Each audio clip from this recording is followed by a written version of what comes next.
For number 10, I'm going to have the Toronto Raptors, which is a team that I think is built mostly around their defense because they have one of the best defensive players in the NBA. And in their defensive rating, they are one of the best teams in the NBA, being ranked 8th, but with an offensive rating that is 20th. And I think their starting lineup has just been better this season because Brandon Ingram and Emmanuel Quickley are both filling themselves into the role they need to be and learning how to run these sets well, with Brandon Ingram averaging 22 points and Emmanuel Quickley averaging about 17. Although offensively, I think they're just a little inefficient, and that's their downside to them not being one of the better teams in the NBA. Because they are 22nd in offensive rating and they are 24th in points a game, and putting them under the 30th percentile for both stats. So I think the key takeaway here is that they need to work on the offensive side of the ball just better and more efficiently. And I think once they fix that problem, this team could honestly go fairly far in the playoffs, but for this season, I don't think they're going to go that far.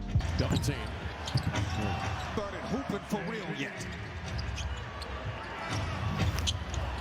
Court does not have numbers, so back it out. Then quickly they go to Barnes, who works his way inside for a two-hand slam. For number 9, I'm going to go with the Minnesota Timberwolves. And honestly, this is a team that is great on both sides of the ball this season, being ranked 4th in defensive rating and 9th in offensive rating. I mean, when you have one of the best scorers in the NBA in Anthony Edwards, you know a team is really going to get it done in the offensive side of the ball. Even though defensively they're rated higher, and I think this is highly because of Rudy Gobert's defense, who has been playing at a great level this season and still is one of the best defenders in the NBA. But honestly, this team is really well built and also extremely consistent. Having Julius Randle, who's still a 20+ point per game scorer, Anthony Edwards, who is one of the best 3-point shooters in the league, and Naz Reid, who is a great 6-man off the bench. And let's not forget about Bones Highland, who's playing way better this season, and Dante DiVincenzo still being a really good shooter. And also Jaden McDaniels, who helps exponentially on the defensive side of the ball as well. This team also has a lot of experience in the playoffs, and they made the Western Conference Finals last year, so they know how to get it done. I think there's a lower chance that they repeat this year, but honestly, if they make it far in the playoffs, I wouldn't be surprised. Edwards rising again and hitting again. So right now, Edwards, he got free. Back out, DiVincenzo for 3, put it down. At number 8, I'm going to have the Los Angeles Lakers, and they don't have Austin Reeves right now, but I think when he comes back, they're going to be playing way better. And I mean, this is a team that does not get it done on the defensive side of the ball, being ranked 25th in defensive rating. But on the bright side, they are 8th in offensive rating. I think this is mainly because of Luka Doncic being your star, who produces more offense than he does defense, really. And he's not a bad defender, but he's just okay. And also having LeBron on the court, who's 41 years old, he just can't move his feet as well, and he's obviously not going to be as good defensively. The only reason I have them above the Timberwolves is because they have Luka Doncic on their team. And I think when they get to the playoffs, Luka Doncic is going to play on another level. And I think that he's proved that in seasons before this one. And I think this team is built well around Luka, with Rui Hachimura and Jake LaRavia both being good 3-point shooters, and Austin Reeves obviously being one of the better creators in the league. But realistically, I think their ceiling is going to be the Western Conference Finals. I don't think this team is going to do well defensively, but offensively, I think that's really where it carries them. LaRavia catching 2-3 ball late. It's a 4-on-4 coming back the other way. The lob, and LaRavia. Hachimura fakes the pass to the corner. Good decision. Knocks home the 3. Now for number 7, we have the Houston Rockets. This is really one of the most well-balanced teams in the league, and they're ranked 5th in both offensive rating and defensive rating. And I think that their defense mainly comes from the wing. Kevin Durant, Amen Thompson, Josh Okogie, Tari Eason, Jayshawn Tate, having a lot of good perimeter defenders to lock that wing down, and honestly Alperen Sengun, who's not a bad defender and can guard the interior well. I think overall they're just a team that is built around defense, but having Kevin Durant as your best player can honestly give you a lot of offense as well. But honestly, Alperen Sengun is playing like the best player on that team, and he's a great rebounder and an even better interior scorer who can really just use his body to get whatever he needs inside. And also Amen Thompson, who uses his athleticism and size to get inside as well. And this is a team who does not shoot the 3 ball a lot, so they don't score a lot of points, but as a 2-point shooting team, they are really effective. And that doesn't mean they can't get it done on the 3-point side of the ball, because they can still make 3-pointers. And I think that's going to form you the team who can move around the ball a lot to get an easy open shot almost every single time. Here by Houston, Kevin Durant back to him. Sixers do well to close the space, and then he Finds Smith. Away again by Oubre. Smith with it now. Eason all alone. And Tari Eason. At number 6, I'm going to have the New York Knicks. And this is a team that is ranked 14th in defensive rating, but 3rd in offensive rating, getting most of their opportunities on the offensive side of the ball. And I think that their defense is so low because they have Jalen Brunson starting at their point guard. He's a great offensive player, don't get me wrong, but on the defensive side of the ball, he's small and he's honestly kind of lackluster. I think defensively they make up for Mikal Bridges and OG Anunoby being on their wings, which really help out. And Cat, who is a decent interior defender, but not elite. But I really want to talk about the offensive side of the ball for this team. They are fantastic offensively. First, we have Jalen Brunson, who's still one of the best offensive players in the league and a fantastic 3-level scorer. Then you have OG Anunoby, who is a very athletic player, and also him and Mikal Bridges are both fairly good 3-point shooters as well. And Cat honestly has de-evolved into a 3-point shooting big to a more interior shooting big. And they shoot about 40 3-pointers a game, but make about 15, which is a pretty efficient rate and ranks them 3rd in 3-point percentage. And I think if they keep making their 3-point shots, then the sky's the limit for this team. Towns inside. He wanted a foul. Here comes Hart in the open floor, racing up. Kicks it out on Anunoby. Anunoby drives baseline, goes inside. Morarsi banks it home. For number 5, we have the Boston Celtics, and you could honestly switch the New York Knicks and the Boston Celtics, and I wouldn't be mad because I think they're both great teams. And this might be hard to believe, but they are 2nd in offensive rating and 13th in defensive rating. And that's without Jason Tatum, although Jaylen Brown's been playing at an MVP level this season.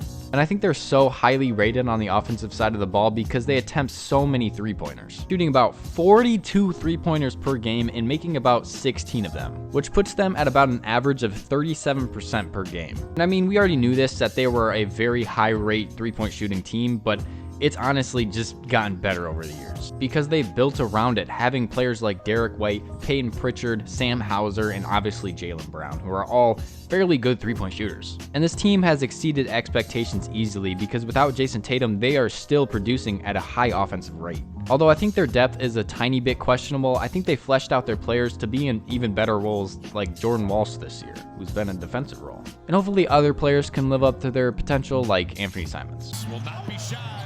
Gets to the paint and scores. Here in OT. Jaylen Brown from the elbow had to get rid of it. What a find. Pritchard. Shireman the inbounder. Gonzalez for the tie. Oh, yes!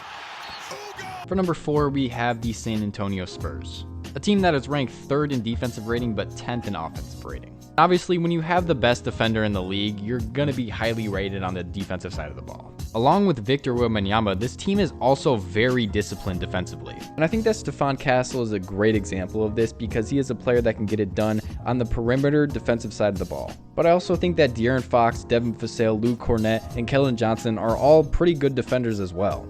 And obviously, on the offensive side of the ball, they have a lot of people who can get shots down, like Victor Wembanyama, who can stretch the floor out well. Also, De'Aaron Fox, a decent 3-point shooter. Stephon Castle, Devin Vassell, and Keldon Johnson, and also Harrison Barnes. And in my opinion, this is a great team built around perimeter and interior scoring opportunities all around. And they already beat the OKC Thunder, who are one of the best teams in the league this year, and I think that they could even beat them in a series in the playoffs. So I think the ceiling for this team is championship.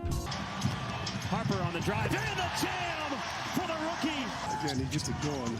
We've seen that happen a few times against us. First minutes of the game out there. Dylan Harper as well. Bryant fires and hits his first. Tapped out Cornette. Devin inside. Champagnie all alone. Timeout. No. At number 3, I'm going to have the Denver Nuggets, a team that is 1st in offensive rating but 23rd in defensive rating. And honestly, I can believe that because I believe that they are one of the most polished offensive teams in the NBA. Jamal Murray has been playing at an all-NBA level this season, and when they have Nikola Jokic back, they are just an even better offensive team. And also having Aaron Gordon, who has been injured a lot this season, and Cam Johnson, who has also been injured, I think that when they come back and in the playoffs, this team is going to be even better. But honestly, I believe that this team's depth is what really makes them a great team. Having Tim Hardaway Jr., who's a great 3-point scorer and defender. Having Jalen Pickett, who's been playing way better this season. Bruce Brown, a good player. Peyton Watson has been playing even better this season. And I mean, all of these players are showing up on the offensive side of the ball, and I think that's really what's going to be important for the deep run in these playoffs. And they also have plenty of experience playing together, so I think that when this team is fully healthy, it's really going to matter mesh into a fantastic offensive team. But defensively, I think they just have to get a little more disciplined, and I think this team could win the championship. Stutter step to the Cobb. Jokic all bounce pass. Oh, get it out of here. He packed that thing, but 3 straight on the road. Now we'll make it 4 straight. And for number 2, I'm going to have the Detroit Pistons, who have been playing at another level this season, being ranked 12th in offensive rating and 2nd in defensive rating. And when you have Cade Cunningham, who has been playing like an MVP this season, Jalen Duren, who has been playing way better this season, and Duncan Robinson and Tobias Harris, who can also stretch the floor out as well, you're going to have a great team. And you're also going to have a great defensive team when you have Asar Thompson, Isaiah Stewart, Jalen Duren, who are all really good defensive players, and Isaiah Stewart, who has been playing like one of the best defensive centers in the NBA. And also Cade Cunningham, who has improved as a defender exponentially. I think this really matches this team's energy well because they focus on grit and determination, and I think that on the defensive side of the ball, that's what you need. Also having 2 players like Dennis Jenkins and Javonte Green, who has both blown expectations this year and contributed offensively, it's just great.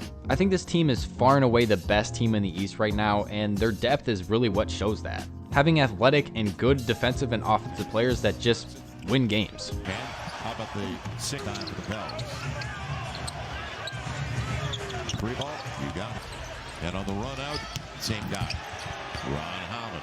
And for number 1, and I guess you couldn't have guessed it, it's the OKC Thunder, and they're still the best team in the league. This is a team that is 4th in offensive rating and obviously 1st in defensive rating, being one of the best defensive teams probably all time. And they probably had the soon-to-be 2-time MVP Shai Gilgeous-Alexander on the team, who carries most of their offense, and he does a fantastic job doing it, averaging 32 points on 55% efficiency. And aside from Shai Gilgeous-Alexander, they have one of the best depths in the NBA, having Cason Wallace, Chet Holmgren, AJ Mitchell, Isaiah Joe, Lou Dort, Aaron Wiggins, Alex Caruso. Like, it's just insane. And defensively, all of these players can get it done, with Cason Wallace playing like one of the best perimeter defenders in the NBA, and Shai Gilgeous-Alexander still being a great defender. Obviously Alex Caruso as well, and Chet Holmgren being one of the better interior defenders in the league. I think this team is built on defense, and they get a lot of their chances from defense, and they can finish them on offense. And spacing wise, their spacing is good as well, with players who can stretch the floor. And it's really championship or bust for this team, but I think this team is beatable, to be honest. Although when they're healthy, it's a different story. your team wants to be a high basketball IQ team. As Joe get a little closer here. Shai wiggling, fading.